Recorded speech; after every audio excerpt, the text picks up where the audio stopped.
What's up? Welcome back to the end line. Tonight we're talking all about Friday Night Smackdown. You already know how we do it. Some moments get that push, they deserve, and others, well, they get buried. From shocking promos to questionable booking decisions, nothing's safe on push or bury it. So grab a seat, hit that subscribe button, and let's break down who rose to the top and who's digging their own grave tonight. I'm your host, Reed D. Frost, joined by my co-host, my little brother, King Book. What's up, bro? What's up? SmackDown was cool. I wouldn't go too crazy, but it was cool, right? How you feeling? Yeah, it was all right, show. It was all right. But hey, in the comments below, let us know how you feel. Was SmackDown good, cool, or was it all right? Like my brother's saying. Let me know how y'all felt about tonight's SmackDown. So let's get to it. So first up, we had Cody Rhodes and Paul Heyman. And Paul Heyman thought he had the jump on Cody. Who showed up? Randy Orton. And when Randy Orton popped up, who showed up for Paul Heyman? Your boy Braun Breaker and my boy Bronson Reed. We had a little standoff.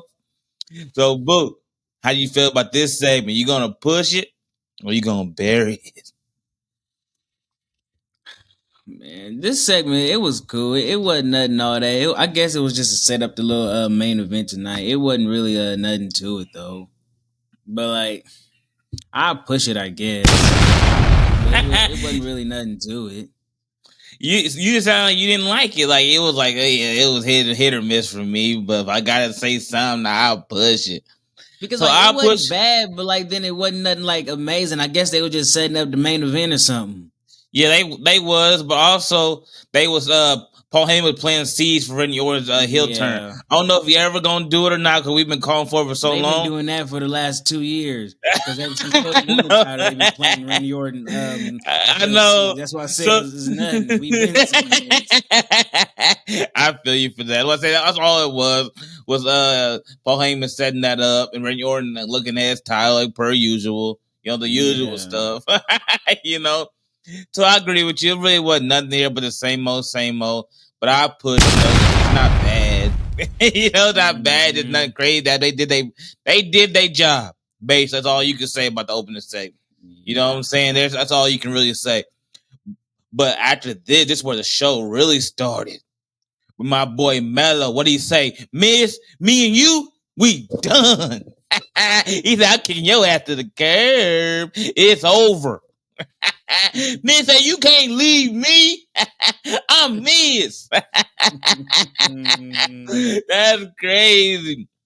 So how you feel about this one? You pushing it or you burying it?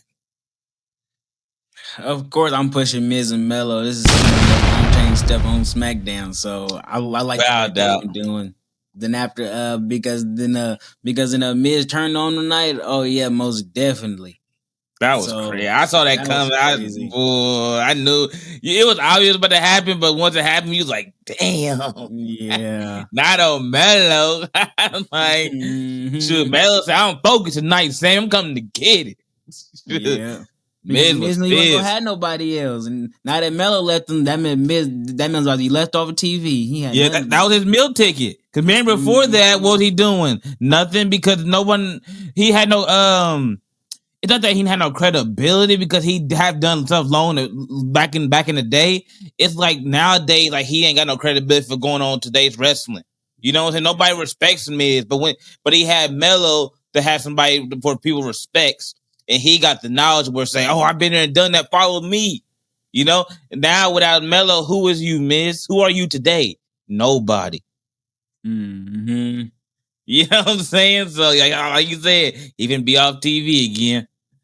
Put Mello over and get out of there. Yeah. Go ahead, my bad. But I don't know what they gonna do though. Like, what is they gonna have a match or something, or they gonna like keep building it? I don't know what they gonna do with it though. So like, but like I said, I'm gonna push it though. I like it. I agree with you. I'm gonna push it. I feel like they definitely gonna have a match, but I think next week they should have like a sit down. Miz come out. They should take their time. Miz should come out, cut a promo. Then the following week, or Miz should cut a promo. Mello should run out there. They can do a little pull apart, or they can have Miz be Carol. He can run away from Mello. and then they can have another sit down interview like via satellite or something like that, where they air their grievances. Melo said he got to say, Miz got to say, and then we have the match. I don't think they're gonna have it on pay per view. It's gonna be on the SmackDown. Yeah. You know what I'm saying? This will be on the SmackDown. They'll have their match, and they might do a no disqualification. I don't know how they're gonna do it, but they'll probably get 2 matches out of this. I can see them do a singles and a no disqualification, no DQ. And then Melo get 2 decisive dubs over Miz and move on. So because now he got some momentum rolling. Yeah. You know what I'm saying? You know what I'm saying? 2 is better than 1. That's all. So then end this feud catches off nicely. Then Melo rolling, but I'm pushing it. But my question is this: before we move on, after Miz, what's next for Melo? I don't know. I guess just keep going after. That's the question. That's the question right there. Yeah, that's the question. But what everybody else doing down there, I guess, is just going after the mid card title, United States title. I want to be honest. Right now, like even Damian Priest, because we're gonna touch on this later, but it's something ain't right about him right now. I feel like everybody that's right in that middle is all just jumbled up. There ain't nobody in front of no one right now. You know what I'm saying? You look at Damian Priest and you want to think that he's leader of the pack, but he's really not. You know what I'm saying? So like Melo, Aleister Black, Damian Priest, like all those people that's fighting Sammy are all just grouped up right now. Mm-hmm. You know, there's no clear-cut favorite of who's going to be the one to knock out Sammy. Everybody hollering about Obafemi, which I can see him, and he'll come in. Obafemi and Damian Priest would be a good-ass feud. Yeah, that'd be a great feud for Obafemi to get his feet set on SmackDown. His first feud on SmackDown. That'd be a great feud. You know what I'm saying? So I don't know. Then we still got Trick Williams, but I don't know if he coming up no time soon. And because it wouldn't make sense now, because with Melo breaking free from Miz, you don't want to put Melo right back in a tag team with Trick. Then what was the whole Miz shit for? Yeah. So at this point, now it feels like Oba and Young G going to SmackDown and Trick going to Raw. Yeah. You know what I'm saying? It really feels like that now. You know what I'm saying? It got that all the way around it. So we're going to keep our eyes open to see, because right now, Melo is going for U.S. title, but I don't know what they do with them though. We can't have him come out of this story and just get matches. We need another story to capitalize his momentum. You know what I'm saying? Because I'm gonna be honest about it, and I don't want people to be mad, but I don't think he beating Sammy. Yeah, I don't think he beating Sammy right now. As the Melo that he is right now, I don't think he gonna beat Sammy. And that's my point right there, what you just said. The Melo he is right now, because he gonna beat Miz. That's not gonna take him to that next level. That's gonna be his first feud win. Mm-hmm. Now, what happens next is gonna be the most important step for him. Is that he gonna take him on TV and kill his momentum, and everything he did with Miz didn't matter, or they got something lined up for him to where like this Miz one's gonna be a springboard to this next one, and that one's gonna take him where he needs to be. And when you look at Melo again, like, hey, that's him. You know? Mm-hmm. So we gotta keep our eyes on Melo and see what's about to happen next after this. Enjoy now, because you don't get too far ahead, but we gotta be worried about what's next. Yeah. You know what I'm saying? Speaking of what's next, we had Aleister Black came out when Melo got laid down. What do you say? Man, that's so unfortunate. That's a dog, bro. Aleister Black is different. The crowd was kind of dead on it, and I'm like, man, they still don't respect Aleister Black after this whole good feud he did with Priest. He been working, going crazy, coming off as an assassin. They still don't give him no respect or nothing. So I'm like, he still got some more work to do, because the connection is not there for them. Not for the live audience. You know what I'm saying? Yeah. So him and Sammy got in the ring and they put on a banger. That match was so good. And I said before the match started, I said it's so unfortunate. Like Malcolm, how Aleister, I keep saying Malcolm. You know how Aleister said for Melo that was so unfortunate? I said it was so unfortunate for him because I knew what this was leading for the belt even run. I said, because my pick was I wanted Aleister to be same take the title, but I was like, not like this, because I know he wasn't winning. I already saw the writing on the wall before he even walked down there, because I already knew that he would go out there and prove that he was better wrestler than Sam, which he did. He done proved he better wrestler than everybody he stepped foot in the ring with. You know what I'm saying? And he done show character work, promos, like he done show the full package, but he's still not getting no respect off of none of his work, which I don't get at this point. Like he don't get no momentum or nothing. The crowd had no respect for him. Like it's weird. I'm going to sit back and figure out what is it about Aleister Black that the crowd just don't mess with. You know? Yeah. Because he has it all.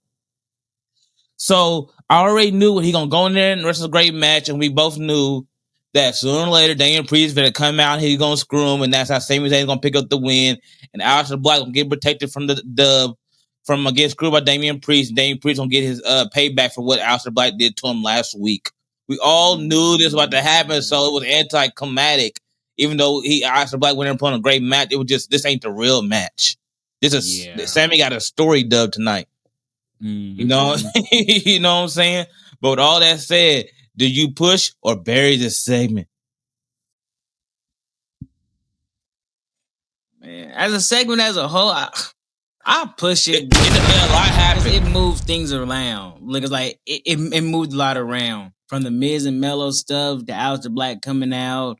Then like because then Damian Priest attacking the Aleister Black, it kept their feud going. Yeah, then Sammy got another win. Yeah, Sammy got another win. Then it announced they match next week, they last man standing match. So like I pushed it because it hit everything. Yeah, it hit everything. You know what I'm saying? I agree on hard. I push it. It just one thing ticked me off, bro. And you already know what it is. One thing pissed me off more than anything. I did not like how Damian Priest took advantage of Aleister Black and put him to that table after he went through a hard grueling match and you screwed him. That came off as weak. It did. That was weak. You know what I'm saying? I get it. I get it that you want to get your payback, but you don't do it like that. Yeah. You know what I'm saying? He just screwed him out of the match, then just walked off. He just walked off the table. He didn't have to put him through no table. He trying to justify it by like saying like, oh, he got what he deserves. And then fans will probably say, well, he is the punishment. Yeah, I get that, but you don't hit a man when he's weak. That makes you look bad. You know what I'm saying? Mm-hmm. Even though he was saying, oh, Aleister Black caught me off guard, but he walked up to you like a man and you turned around and he was waiting on you. You was fresh. You know what I'm saying? Like he did catch you, get a jump on you because you had to turn around. But he didn't wait till you wrestled a whole grueling title match and then took advantage of you after that. You see how easy he would move on the table? He was like, because he had no worries. Because he knew that Aleister Black had no fight in him. That's why I said that was weak. You know what I'm saying? It reminded me, I don't want to say it because Randy Orton my favorite wrestler all the time. But it reminded me when Kevin Owens it's always Sammy. It reminded me when Kevin Owens and Sammy had that match of the year contender early in the year. When they went, Randy came back on him, and Randy came back on him, and like we get it, Kevin Owens took him out and then tried to mess it back up again. But you don't whoop him like that. And he just went through a 5-star classic with all them Jared spots. You don't beat him down and stuff like that. RKO, okay, that's good. We understand it. But doing a punt kick, nah. Too much. And that's what I'm saying with Priest. If anything, Priest could do him, get the steps or clothesline him or something like that, did a move and hit a choke slam in the ring or something. But he made sure to make a statement, put that man through a table. You know what I'm saying? That's too far to when a man is weak and you went too far with it. I didn't like that. Maybe other people might like it. How do you feel about it? Yeah, I didn't really like that either. That was kind of weak, though. That was weak. That was weak. That's why I said Damian Priest, it appears that he's supposed to be in front of everybody, but this whole feud, he hasn't done nothing to me. Yeah, he ain't done nothing. So I don't look at him like he's just way better than everybody no more. You know what I'm saying? Popular than all of them. The crowd behind him and all that. Yeah, so it feels like it. You know what I'm saying? But he is not on Aleister Black's level. I'm sorry. That man's different. That man did. And don't let Melo get up there, bro, with his mic skills and his charisma. Yeah. He'll surpass you. You know what I'm saying? So we'll keep our eyes on this. It was good. Then next up, we had the women's tag division. How you feel about it? You pushing it or you burying it? I'm gonna push it as of right now because you know how that he get. But as of right now, it's good because they give your respect to Chelsea Green. I've always gave my respect to Chelsea Green. We all know how great Chelsea Green is. She's great. She is. but they incorporate NXT talent because, and if you watch NXT, you know how good Sol Ruka and Zarya is. So, but we got this Zarya hater over here, so I don't know. They incorporate NXT talent because they don't have talent on SmackDown. They have all the females and all the most talented women on Raw. We all know what's going on. We said a long time ago. We said if Julie gonna have somebody to fight in the mid card, they gonna have to bring NXT up. If Charlotte and Alexa Bliss gonna need somebody to fight for their tag title, they're gonna have to bring somebody from NXT up. You can't keep having them face Chelsea Green and what's her name? Alba Fire over and over and over again. The title gets stale, the story gets stale. You know what I'm saying? Yeah. It feels like to me, Charlotte and Alexa Bliss, their title run is great, and I like their chemistry, but we need like a segment or something between them and get the characters moving forward. The story feel like it installed. You know what I'm saying? They still doing we're not officially just cool with each other yet. We still like at odds a little bit. They still trying to be friends still. And that's because Duddy haven't moved it forward yet. They stalled it. You know what I'm saying? Right now they just doing matches and stuff. You know, and Alexa Bliss is big time in NXT. Talking about y'all don't deserve it. You know? So I want to see some segments between Charlotte and Alexa Bliss a little bit and move their characters along. You know what I'm saying? Yeah. But as far as the women's tag division all tonight, I'm definitely pushing it. Like I said, Chelsea Green is great. The tag match was good.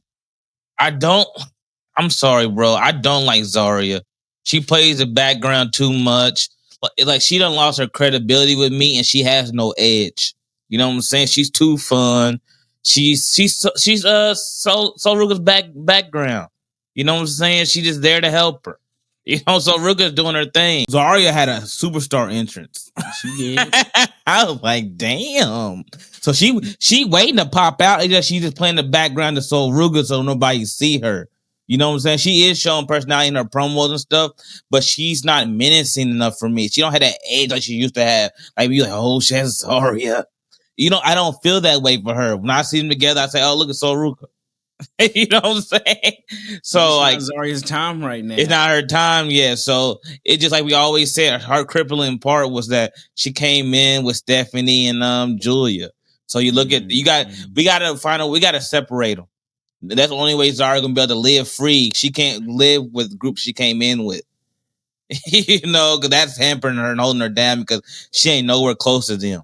Yeah. You know, she's in mid-card NXT while they on a WWE roster with world title and a mid-card title. Mm-hmm. Excuse me. But yeah, I'll push this one. No doubt about it. Yeah. But after this, we had that boy is bouncy Javon Evans return back to SmackDown. Like, what are they doing with Javon Evans on SmackDown, bro? I like it. He feels natural. The crowd getting over. I said, what? They said that in Cincinnati? I said, oh, man, Javon going to be a star. He fits like a glove on SmackDown. Mm-hmm. So he teamed up with Ray Fiennes, who showed him respect because he said he loved the way he fought, gave Sami Zayn a fight last week. And here come old Hayden. What's his name? Los Garza. Yeah, Los Garza. I was trying to think of the one dude's name. Angel Garza. Whole Angel Garza. Yeah, and Alberto. But it was odd. Where's their leader? Is he hurt or what's going on? Like, it was odd not to see him. But they showed up and they was hating. So we got a little tag match. What Young OG say? Boy, y'all funny as hell. He fit perfectly. Boy, I like Young OG. This tag match is actually really, really good. You know what I'm saying? Like, you could say this was like match of the night tonight. They went out there and got it. It was fun. That's what it was. It was fun. Mm-hmm. You know what I'm saying? They all work well together because they all high flyers. Yeah. You know? So end day with this one. Do you bury it or do you push it? It's a tough one. I'll push it. I like the fact that they getting Ray Fiennes and Javon on TV. So I'll push it. Mm-hmm. I feel the same way. People over. I feel the same way. I push it because they got them on TV. It's just hard because you don't want to say you want to push them to keep fighting Los Garza. Mm-hmm. You know, that's the thing about it. So I guess the question is, do you like this tag team? Because if Ray Fiennes and Young OG is a tag team, We know SmackDown division is loaded. They could do something up here. You know what I'm saying? This could be something really, really nice and stuff. I'm not finna go with the comparisons and saying, oh, Young OG fits better than Andrade. I'm not finna go there because I'm Duddy trying to bash Andrade. No, I'm not doing that. Andre and Ray Fence, what they say, they was money. You know, they were a great tag team. They was like the actual best one, the whole thing. I'm not finna sit here and lie to you. But we talking about Young OG and Ray Phoenix. How you feel about them as a tag team? This is just a one-off, though. You think it's a one-off? Yeah, it's a one-off. Because Ray Phoenix, he need to stop being in tag teams and because they need to do something with him. And let him go. He in that group with Damian Priest and all them. He just don't know what he want to do yet. He ain't firmly playing his feet. Like he leaning both sides. Try to be in tag team or should I do singles? Should I be in a tag? He don't know which one he want to go yet. You know, he trying to feature Ray Phoenix. He trying to find his way. You know what I'm saying? And this is good. I don't think it's a one-off, but it's something that they ain't gonna be official tag team, but something to where now it's like established. You know, it's out. It's like in the universe to where Young OG come up to SmackDown. Him and Ray Phoenix got a connection now because they did team up. You know what I'm saying? He'll always have his back. If Javon needs somebody in NXT, Ray Phoenix can just hop in and be with him now. Now, like he got that contact. You know what I'm saying? He can always come. It's kind of like Klein Jordan when Bianca and Jay came down to help her. She always got that connection with them too. If she ever need to dip it or she go to SmackDown, and she always can go say something with those two because they did that. You know, they got history. You know, so it's kind of like that feel to me though. But like I said, I pushed this. This is really good. You can't hate on a Young OG. You can't. You know what else you can't hate on? Jacob Fatu. That man put everybody on notice tonight. Oh, maybe I done cut one. This probably was promo of the night. I don't know who topped this one, boy. He got the camera angles, the camera cuts. He was taking out his glass. I think, God damn, they put all kind of crazy production in this. They did. They did. This was good. So, Boo, do you push it or you burying it? Jacob Fatu promo was cool, but I don't know. I'm just kind of off of Jacob Fatu. I don't know. You still ain't getting there. Are you getting there slowly but surely, or you just like you still don't? This ain't it.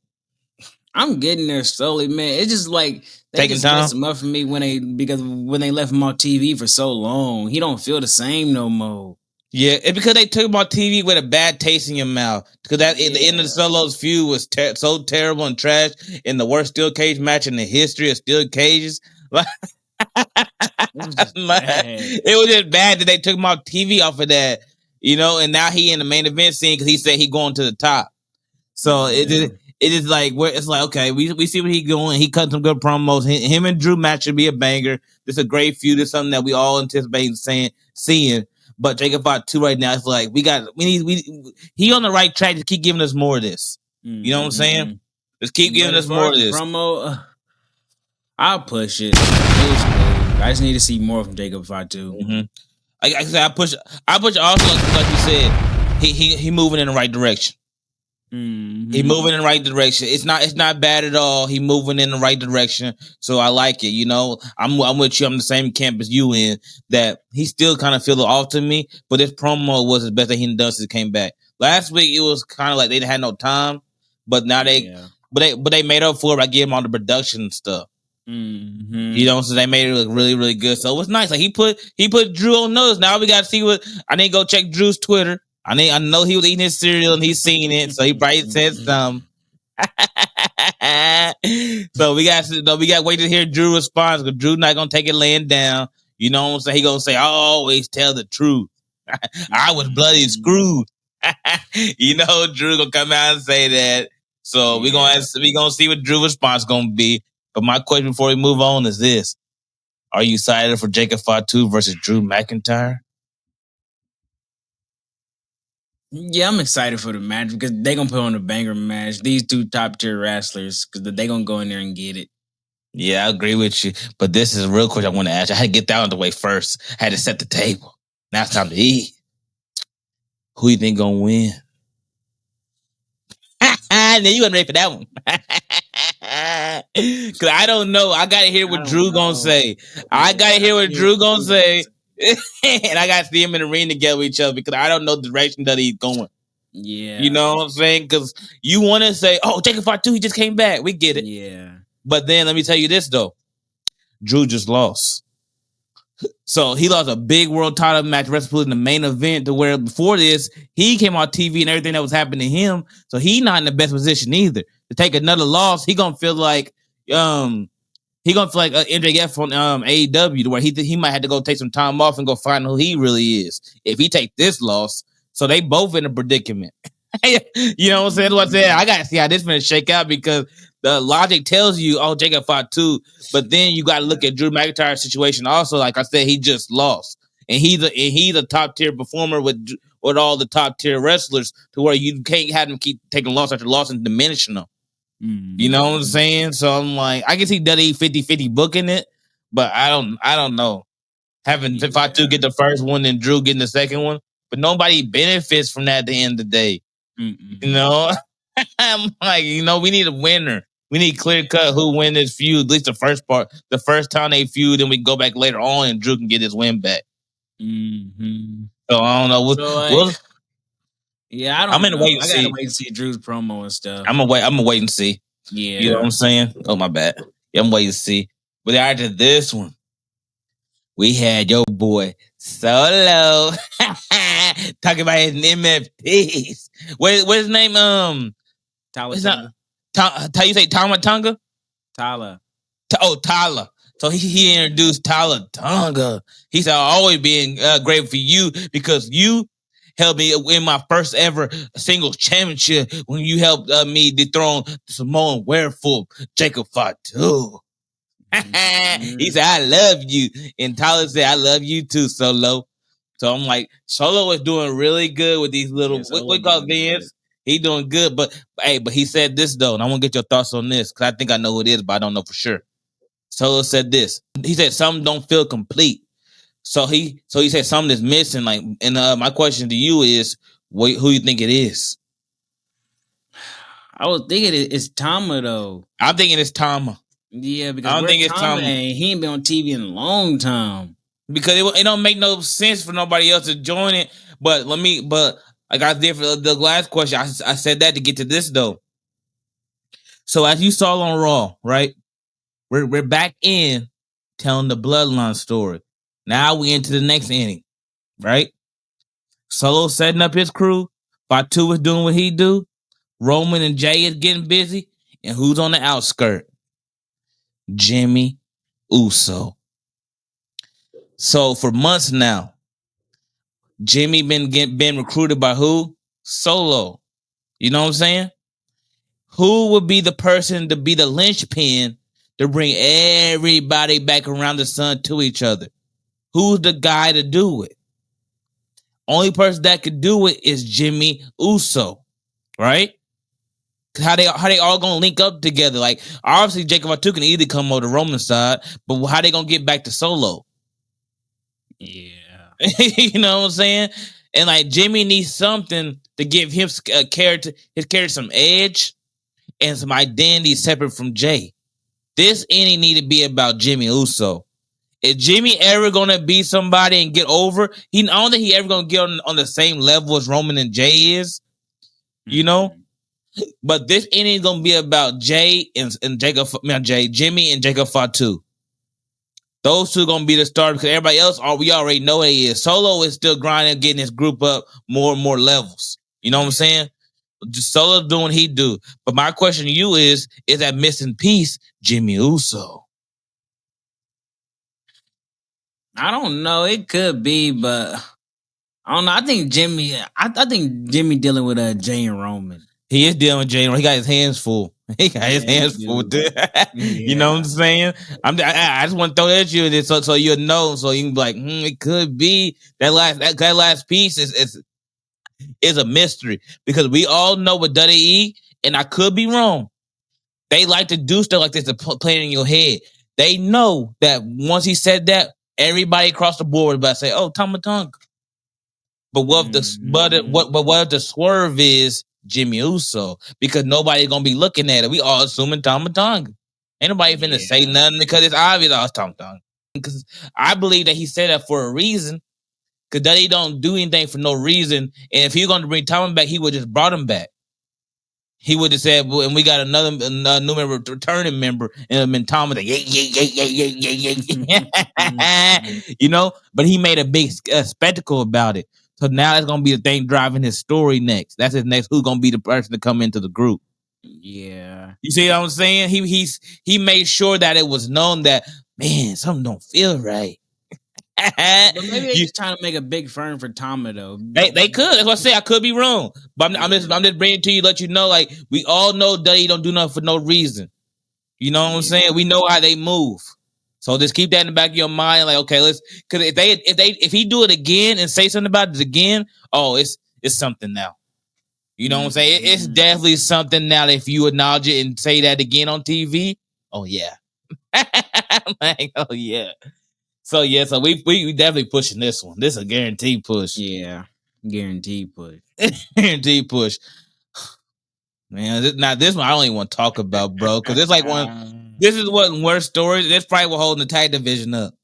So after this, we had the Street Profits backstage talking about their upcoming tag team title match, and they did the same blah blah blah about how we're cool. And then Montez said one of the most corniest lines I ever heard in my life. He's the album coming in a fight for my brother. Like, bro, shut the hell up. Because it was corny because it was forced. Like, I didn't feel nothing when he said it. You know, I was like, yeah, Montez, go get it. I was like, bro, shut up. Like, you can tell that was in the script for you to say. Yeah. And then the YS6 popped up on the TV in the back behind them. And they were talking about, are y'all really together? And they kept questioning and bringing like, okay, we gonna y'all's brotherhood gonna be tested when we fight. You know what I'm saying? Because y'all say y'all want to smoke, we gonna see if y'all really want to smoke and let your whole brotherhood burn down to ashes. Yeah, you know. So how you feel about all this, and do you push it or bury it? Okay, the Angelo Dawkins and Montez stuff, I don't like it at all. I don't like it at all because it just feels so forced. So like, dude, there's nothing there. Yeah, there's nothing there, man. Like I'm burying that, but but the YS's promo, they cut a good promo though. They cut a good promo, but bro, you gotta remember this. This is the third time they face in the Street Profits. Still in the third time, don't have a chance. It's the fourth time, because remember the first time when all the tag teams around the ring and they jumped in to help the Street Profits survive. Remember that one? And then the next week, that's when they had the 8-man tag with one person each team. And then the following week is when they got the YS6 versus Street Profits, and they won the titles. That was the second time. Then they had the third match. Now this is the fourth one. Like, bro, I'm tired of seeing these two teams fight. Every single time they fight, Street Profits have no chance of winning. Now it's worse and worse and worse to the fact that y'all pushing the story on us. And we know why y'all pushing the story on it, because the YS6 whole storyline is about questioning brothers. Mm-hmm. It's just these two wasn't the ones to do it with. Like I've been saying, I want to see Motor City Machine Guns, or even more than that, you could have did DIY, because that's there already. Yeah. This one right here is there was nothing here to question, because they already said a long time ago we not breaking up. So now it just forced, because it felt like it came out of thin air. Y'all didn't plant no seed for it to prepare for it. Y'all just said, okay, y'all play like y'all mad at each other. Mm-hmm. And it was bullshit. Like, oh, you tagged in when I was trying to wrestle first. Yeah. I'm like, little basic stuff. There ain't no real tension, real heat between y'all. It's forced, and that's why nobody ain't caring about it. Nobody ain't feeling it. Yeah. So I'm like, go ahead, bro. I'm just. But like, as a whole, I'm a bury it though. Like, you just got to, man. Yeah, I'm tired of this YS6 versus Street Profits stuff. Can we get somebody else? Like, bro, it's so bad that we can't. Nobody else even get television time. Mm-hmm. Like we need Street Profits need to move on to Raw like badly, immediately. Immediately, you need to be over there with New Day, right to Raw. They need y'all over there. Like, bro, y'all can even maybe win the tag titles over. They won't mean nothing, but y'all can win it and go face a New Day or something. Yeah. Over here, just y'all need to get out the way. Y'all is in the way at this point. Y'all in the way at this point. I'm burying it. I'm super burying it because this is terrible, bro. I I do. Wyatt 6 promo was good. This is one of their best promos. Why? Because for me, I like the fact that Bo Dallas set it back and let his team talk. Yeah. So now we heard them for once. Even Nikki Cross got into it. I was like, I like this. Because he getting them identity. He not just doing every single thing for them. And I like that. You know what I'm saying? So I get a little not, but it wasn't enough to save the segment because everything the Street Profits have done and been done and did here was trash. You know?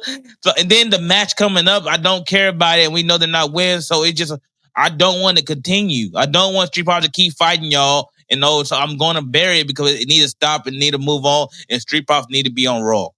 Yeah. You know what I'm saying? Let's move Wyatt 6 to Motor City or DIY. You know, like I'm like, man, this Street Profit stuff is terrible. It's terrible. And then finally, we got Boo's favorite segment of the night. The Cody Rhodes and Randy Orton versus the Brawns. How you feel about it? You burying it or pushing it? First off, I'm gonna push it because they put on a great match out there. All day. You know, Braun, he do his little wild spots. He's reckless. Don't. How you feel about that apron spot? That was a cool apron spot. I ain't gonna lie. He gonna really hurt himself. I don't think he should do that apron spot no more. I don't think he should do that apron one. He even was worried about it. He back there. He looked at it. Okay, let me get this right. You know, if you gotta get it right and you gotta worry about your feet and all the timing together, you might don't need to be doing it. Yeah, don't be doing stuff like that. That was reckless. But like, don't be doing nothing like that though, because you're gonna injure yourself bad. I'd rather him to do the spear. But I think the reason why he did the shoulder block instead of the spear because of how it ended. Because Cody Rhodes got back up. Yeah. You know, that's probably why he did it, you know? So, like, just find a different way of doing it. He could have did a run around clothesline. Or the run around shoulder block that he's doing. That's nice. Oh, yeah. That's nice when he jumped, like, but the one out the apron, it looked cool and what the crowd say, holy shit, holy shit. They loved it, so you popped him. But I don't want your legs to get hurt and stuff like that, because that was a dangerous spot. But go ahead, bro. Yeah. But then all that, because like I knew Seth was gonna come out tonight. Like I knew something because they had so much more time left on the show. I was like, dang, this is the main event already. So like I knew Seth was gonna come out and do something. And that was a nice curse stuff he hit too on Randy. It was set up perfect. Randy up, he did. Randy's a veteran. The Bronx went up there, hit that hit his tsunami. That tsunami, and it was over. That first time Randy had it. That first Randy even had a taste of it. Mm-hmm. I thought he was going to keep going. I was like, oh, man, finna write Randy off. My God damn. Braun, they looking strong, boy. They looking strong. Braun came a long way. People got to get him credit. Like, week by week, they like momentum and credibility is just building and building and building. And we can see WWE trust them. And by them looking as strong as they do, this group like, man, this is probably the second best group in all wrestling behind Don Callis. All right, the vision is different. You know, the vision is different. Yeah. Man, like, now, my only thing about the Braun is that, like, I know it's WWE, it'll probably won't happen, but they need to get some clean dubs, man. Yeah, they probably won't happen. Stars and never get no clean dubs, but it's dirty, so I ain't gonna say nothing. But it's because it's because they facing top stars though. Like say they go face Judgment Day, they'll beat them clean. Yeah, they'll beat them clean, or like Dominic would cost Finn Balor the match, and that would be like the seeds planted for Finn Balor and Dominic to fight. That would be what happened in that match. You know what I'm saying? To move their story along. You know what I'm saying? But they'll win clean. But the reason why they always got cheap because they facing top guys. You can't have Cody lose without some shenanigans. Yeah, you gonna protect him by any means necessary. Same with Jey Uso when you pushing the bloodline and you want Jey Uso kind of almost like side by side with Roman. Yeah. So it's that is how it's gonna be right now. You know what I'm saying? So there's no way getting away from that. They always gonna have to have interference. Mm-hmm. So, but. I'm with you. I pushed this one over. This segment was really good. It's how you close the show. Keep building the crown jewel. They doing it nice. Like I think Seth and Cody might have the best build to crown jewel. I gotta look at the card and see, but right now I think Seth and Cody got the best build. You know, this is the main event match, like they are supposed to be. Yeah. Like a lot of people saying John Cena and AJ, but we can have that kick off the show. Had that kick out the show and start this one off right, like trying to fix what happened to WrestlePalooza. I would love that. You know what I'm saying? But this one, they match was tag team match was great. I love Braun got the win. He said looking strong, but the real action was after the match. Because the story they telling, which we're gonna get to Randy probably in a couple of weeks because he did take that loss. Because remember Paul Heyman said, "How's Randy gonna feel when he take the loss?" Because they playing that he playing so many seasons, bro. Cody was taken out by Braun Breaker with that showbox the barricade, leaving Randy Orton in the ring. And you saw Randy Orton's reaction. He was like, "Oh." Remember, he saw his reaction because that's playing the seed of you. Like, bro, what happened? Like, you leave me by myself. You know what I'm saying? But then he saw Bronson Reed on the road, so you know he was like, "Hey, let me do what I do." So he hit his Draven DT. He heard them voices. He got down there. He hit the RKO, and Seth did come out hit a nasty curve stump. You know, then Bronson Reed picked up the dub, right? Then afterwards, they was beating Randy Orton and Randy Orton down, right? No, they got out of there. They got yeah. Because remember Seth told I remember now. So after the match, Seth told everybody to leave. Why? Because like Cody said on Monday night, because Cody's in this man's head deep, right? Seth's head deep. Seth head deep. He don't know what to do. That's gonna be a downfall at the pay-per-view, sadly. Man, he gonna lose 4 times. From sad shit. I don't know how you gonna be able to live with that one. So Seth, Cody was in Seth's head so bad because remember Cody said, "Who runs the vision? Who makes all the decisions?" So Seth was trying to make sure it clear as day that he was telling the Bronze, "Get back, do what I say, get back," because he's trying to make sure it's known to the world everything runs through me, right? And that's why when he was walking back to stop on the rim, and Paul Heyman would tell him, "Don't do something I wouldn't do, or don't be reckless and stuff," right? Seth looked at him saying, "I run this group." And that's why he felt he had to go in there and run in there because he had to go make a statement, right? He already was, his bones and stuff was already itching because he wanted to go in there because Cody was set up for the curse stump. So he said, "Oh, I can get him and make up for where I was going." But also he wanted to establish that I run the group. So he ran in there. Uncanny how Seth doing because Seth Rollins is a visionary. And he likes to plan stuff out and he always one step ahead of everybody. But now he's fighting off pure emotion. Yeah. He don't have no strategy going at this. You know what I'm saying? Because his whole strategy is, I got to win this. Whatever I got to do, I got to do it. You know, that's not Seth Rollins. Seth Rollins like, man, I'm Seth Rollins.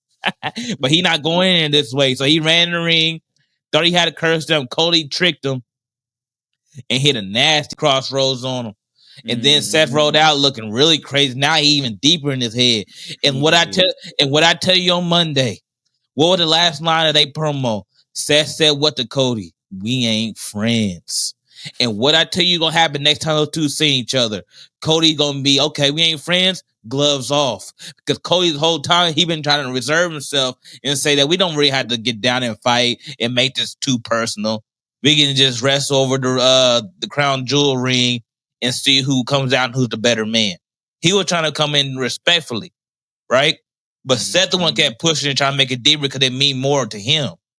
But then when Seth told Cody, "We're not friends," that like almost broke Cody's heart because Cody is an emotional character, right? So Cody was like, "Damn, we're not friends? I thought everything we've been through, we took out Roman Reigns. Remember, you were my shield." And then all the stuff that he said he was the first person to come out and that like set me up to where, okay, I know I can hang on this level now. You know? Like Seth was the guy for Cody. And he felt like without you, there would never be me. You know, the Hell in a Cell match is just everything, right? And Cody was thinking that they were like best friends, not best friend. He thought they was cool, you know? But Seth said, "Man, I don't like you like that." Seth wanted to be the number one guy. He don't want to share the spotlight. We all know what Seth's saying. I'm a spotlight junkie. He ain't sharing it with nobody. So all that got into Cody Rhodes' head, and what I tell you, when they link up again, Cody gonna be gloves off, and he gonna let Seth know, okay, we not friends. I'm gonna show you who the real Cody Rhodes is, the one that made John Cena sign that contract. Like Seth ain't seen this guy, you know. But he saw him tonight when he ran in the ring. And that's why Cody was so fired up and hit that crossover. He's like, yeah, because now it's gloves off, and now we're gonna see the real Cody Rhodes. Wait till you hear that last in-ring promo battle, bro. That's gonna be the one to take it home. Mm-hmm. And you saw your boy Braun Breaker. He's like, let's go get him. And Paul Heyman was like, no. He's like, why not? What you mean? Hey, you ready to go get it? What? That's what I like about Braun. Braun a dog. He always ready to fight. So my question to you is, what is smart for Seth to run back in the ring? Like, hey, let me know your thoughts on the aftermath of the end of the match segment. After everything was said and done. Like, because it was smart because to run back in because he wanted to get the upper hand on Cody, but like he didn't think it through. Yeah, he didn't think it all the way through because Cody was in there because Cody wasn't hurt or nothing. Cody just rolled back in, so like why would you think he was down and all that? So you know what I just thought about, bro? Cody and Seth done switch roles. Cody is the strategic one that playing in this, and Seth is the emotional character. Usually, Seth is the strategist, and Cody is the emotional one. Mm-hmm. But in this one, it flip flopped. You notice that? I'm like, oh man, that's because he playing him like a fiddle. Because remember on Raw, it was straight mind games. He didn't come there to go toe to toe with you. He came to plant a seed in your head, and you showed him clear as day. It worked. He got you. Checkmate. He got you. Now Seth is gonna be even more deep because he feel like, man, I gotta do something. Like, I'm like, you know what I'm saying? He gonna be really off the handle now. Like he don't know what he supposed to do. So bro, like this one out the air, really, really nice. It did.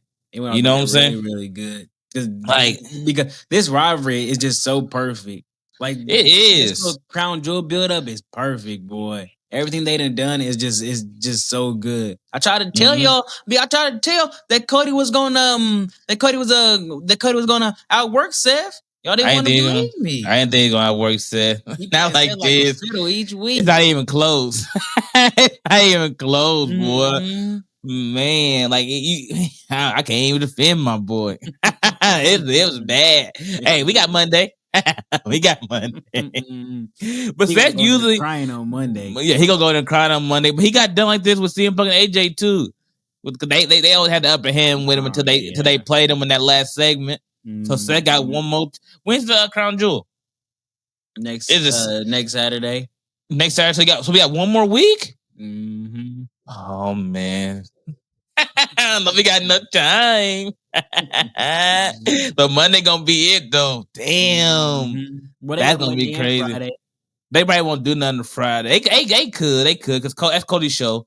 So they'll probably hit it both times. But I'm thinking that on Friday they probably do a kickoff show. So they might not be there to do all that. I don't know. We'll see. Be in Perth.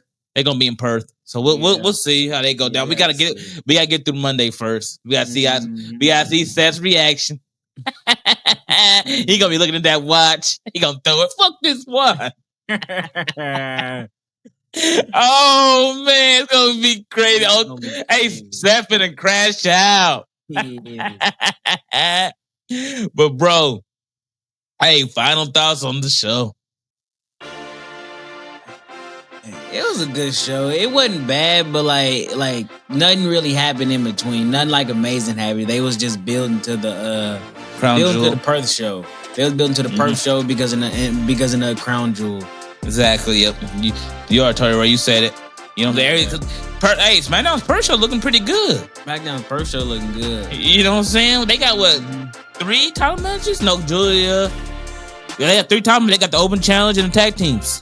Yeah. You know what I'm saying? So I don't know. Good. It's looking good. Yeah. So yeah, my final thoughts is I agree with you, and I got one question left. Is Julia gonna be in the triple threat? Triple threat what? With Stephanie and Tiffany. What are we doing? I'm like, what are we doing? I didn't really understand what was going on there. Because if you're not gonna do a triple threat, what's the point in it? Are they building to after this for Julia and Tiffany go get it.